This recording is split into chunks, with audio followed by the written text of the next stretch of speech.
Now, what do we mean by wokeism? Critical race theory, postmodernism, deconstructionism, questioning biblical inerrancy, undermining the community of the Christian project, which is the church. And I think we're doing a good job of pushing wokeism out. That can be better understood as Marxism. Wokeism is call something racist until you control it. Call something unjust until you control it. So I hope everyone understands that in the West right now, there is a project that is underway. There is an effort, there is a deliberate campaign, there is a mission. And President Donald Trump, by the way, stands in the way of this happening. That's why they hate him so much.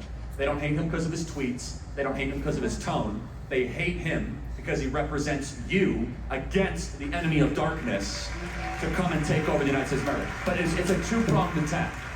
And it is what I call the red, which is Marxism, and then the green axis. And we don't talk about the green axis enough.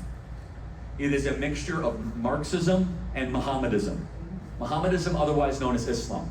Now, needless to say, we all know one or two or three good neighborly Muslims, right? I know some in Phoenix, Arizona. It's not an indictment of them.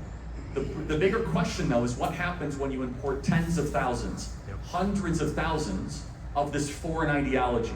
And out of all the different backgrounds, the one ideology that has the worst track record of assimilating the United States of America, it's Islam. And we are right now on the precipice of having the mayor of New York City and the mayor of London both being Muslim. Now you might say, well, how does that impact me here in Albuquerque, New Mexico?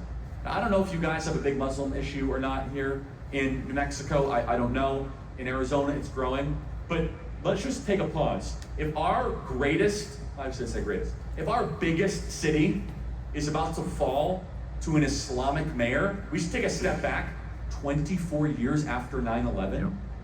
And we should ask ourselves the question, why did we send all of these hundreds of thousands of young men and women to go fight in Iraq and Afghanistan just to have that ideology come to the biggest city in the United States of America, New York City?